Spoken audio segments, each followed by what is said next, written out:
Olá, galerinha! Segundo a Escola Napoleão Araújo, muito boa noite. Sexta-feira, 26 de fevereiro de 2021. Sejam todos bem-vindos. Quero desde já agradecer a receptividade que vocês tiveram comigo. Muito obrigado, sou muito grato pelo carinho de vocês. Espero que vocês tenham gostado da nossa primeira aula. Foi muito rápido, meio atrapalhado, mas a de hoje nós vamos fazer aqui usando o quadro de forma expositiva sobre um assunto bem legal. Desde já, mais uma vez pedir desculpas por não estar presente aqui hoje, nessa sexta-feira, aqui juntamente com vocês, por questões pessoais, questão de distância, mas se Deus quiser, tudo vai dar certo. Belezão? Nós vamos conversar hoje, minha gente, sobre um assunto bastante interessante, que, como vocês fizeram na aula passada, vocês fizeram a divisão tradicional da história, tá certo? E aí, o segundo ano tem por característica estudar alguns assuntos que peguem a idade moderna, o finalzinho da idade moderna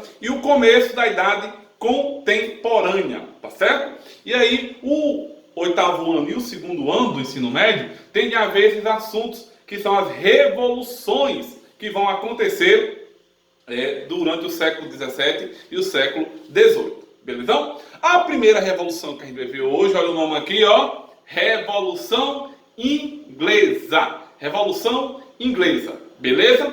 Bom, pessoal, a Revolução Inglesa, vou botar aqui, ó. Revolução Inglesa. Beleza? A Revolução Inglesa é um assunto bastante importante, que ela é recorrente nos assuntos do Enem, que é importante vocês se lembrarem que a gente está preparando vocês para o Enem. A Revolução Inglesa ela vai acontecer entre 1640 e 1689. Quem é bom de matemática, 49 anos. Beleza? Para poder a gente conceituar direitinho, em 1603, olha o ano aqui, 1603, a rainha que governava a Inglaterra era a rainha Elizabeth I, tá certo? Ela tinha duas grandes chaves no governo dela. Primeiro, ela governa com o apoio da burguesia. Por quê, professor? Porque ela incentivava o comércio, tá certo? Então sempre tem essa ideia que ela tinha o apoio da burguesia porque ela estimulava o comércio, tá certo? E aí, a rainha Elizabeth tinha uma característica que ela fazia o quê? Ela exercia o seu poder absolutista de fato, mas não de direito. Como assim? Lá na Inglaterra não era permitido que o rei tivesse poder total. Vocês lembram que é absolutismo, né? Lembram? Lembram ou não lembram?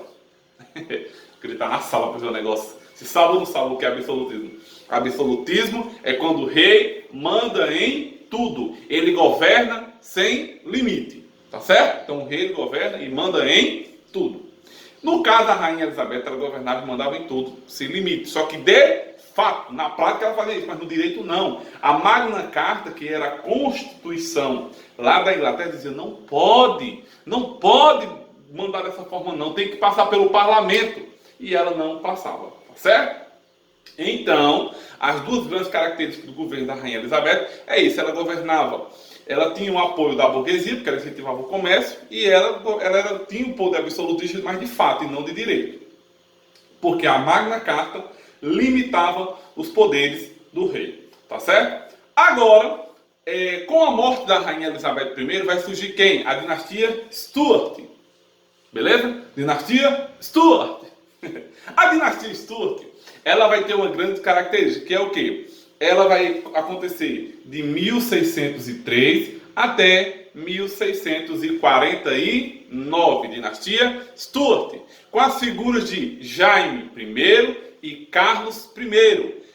Jaime I governa de 1603 a 1625 e Carlos I governa de 1625 até 1648. Tanto Jaime I, tanto Carlos I, que vinha da dinastia Stuart. O que é dinastia, professor? Não estou lembrando o que é dinastia. Dinastia é quando uma só família governa. Quando uma só família governa, aí sim, a dinastia Stuart. Dinastia, vamos supor sua família manda aqui no Bonon, então você é de uma dinastia. Sua família manda aqui no Bonon? Manda ou não manda? Pronto, então vamos lá. Então, quando a família manda no local, é dinastia. Então, a dinastia Stuart, da família Stuart, Jaime Stuart e Carlos Stuart, governou a Inglaterra. Tanto Jaime, tanto Carlos, certo? Esses dois reis, eles vinham de uma tradição escocesa. E eles tendiam a governar de forma absolutista, inspirado lá na França. Tá certo? Então, tanto Jaime, tanto Carlos pretendiam implantar na Inglaterra o absolutismo de direito. Diferentemente de Elizabeth I, que governava de forma absolutista de fato, no caso deles dois não. Eles queriam colocar de direito, certo? Eles queriam colocar de direito o absolutismo na Inglaterra. Porém, não era só da forma que eles queriam. Não era só querer. Não era só que não tinham essa coisa de só querer. O que é que teria que acontecer? O parlamento, ele precisa aprovar, certo? Uma petição de direitos. E aí Carlos I, Jaime I, manda um pedido para o parlamento para poder aprovar esse poderes absolutistas deles. Só que aí o parlamento nega e limita esse poder deles. O que é que ele faz? Eles começam a bagunçar e começam a desmanchar, botar todos os deputados do parlamento para casa. Eles dissolvem o parlamento em 1628. E aí, com esse problemão aconteceu, vai haver uma polarização. Que é a polarização? Dois lados brigando na Inglaterra por causa desse fechamento do Congresso.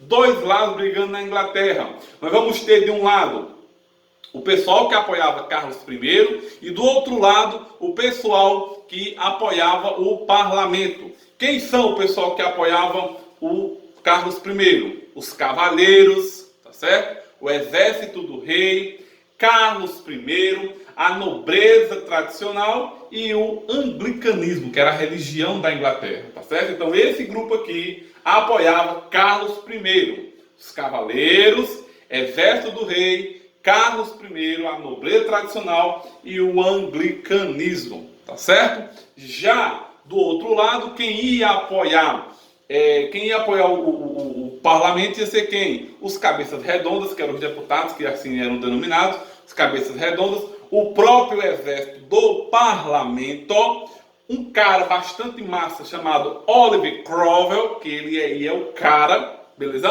Oliver Cromwell, e uma nobreza liberal, que a gente pode chamar de gentry, beleza? Gentry. Esse gentry, eles são os nobres que se comportavam como burgueses, tá certo? Eles não eram burgueses, eles se comportavam como burgueses. Os gentry, a nobreza liberal e os burgueses, tá certo? São parecidos. E por fim o puritanismo, que vai abraçar essa ideia, esse puritanismo pegando com as ideias dos Estados Unidos. E aí, com essa polarização, vai surgir uma revolução chamada, bem massa, Revolução Puritana. Revolução Puritana. Esta Revolução Puritana, minha gente, é bem fácil entender isso. Ela vai ter dois lados também. Vai ter o exército do rei, que vai ter o apoio da Inglaterra, e vai ter o exército do parlamento, que vai ter o apoio de quem? Dos Estados Unidos. Então, nós temos dois lados aqui. Um apoio da Inglaterra e o outro apoio dos Estados Unidos. Vocês estão comigo aqui ainda? Dormiram não? Meus queridos, do segundo A do Napoleão Araújo. Olha a vontade de estar mais vocês. Bom, e aí resultou essa polarização na Revolução Puritana, resultou em quê? Na prisão e na decapitação de Carlos I. Então já damos a entender que na Revolução Puritana, Carlos I perde, certo? Perde a batalha, tá ok? E aí começa o período republicano da Inglaterra, só que eu vou deixar para a próxima aula, tá bom? Eu vou contar como é que foi depois dessa história na próxima aula. Então, recapitulando, bem ligeirão, a morte da rainha Elizabeth I, tá certo? E aí com a morte dela, ela tem as duas características. Com a morte dela, quem vai assumir é Carlos I e Jaime I. Os dois queriam ser absolutistas, mandar de fato de direito na Inglaterra. Só que aí o Congresso, o Parlamento reduz seus poderes. O que é que eles fazem? Dissolve o Parlamento. Vai ter a briga um do lado do outro, brigando pelo poder. E aí no final das contas vai ter a Revolução Puritana. A Inglaterra e os Estados Unidos apoiando um lado e outro. e aí Carlos I é decapitado. E como é que fica essa história? Depois eu contar a vocês, meus amores. Bom, agora tem aí uma apostilazinha só para servir de apoio para vocês responderem a atividade. E é isto. Acho que é só isso. Meus amores, muito obrigado pela compreensão de vocês. Eu agradeço demais a recepção. Teve gente que foi muito carinhoso comigo no privado. Eu só tenho a agradecer, né? Isso aí que vocês estão fazendo por mim. Muito obrigado. Que Deus abençoe vocês. Se cuidem, se protejam. E se for da vontade de Deus, na próxima sexta-feira a gente vai estar junto, se Deus quiser. Tá certo? Não sei se vou dar presencialmente novamente. Mas se for da vontade de Deus, Deus vai prover tudo o que vai ser melhor para mim e para vocês. Mas desde já, se não for possível estar na próxima sexta-feira com vocês, recebam o meu abraço, recebam o meu carinho aqui do professor Ricardo, aqui de Cajazeiras, na Paraíba. Meus amores, um beijão, que Deus abençoe vocês e até a próxima. Grande dia!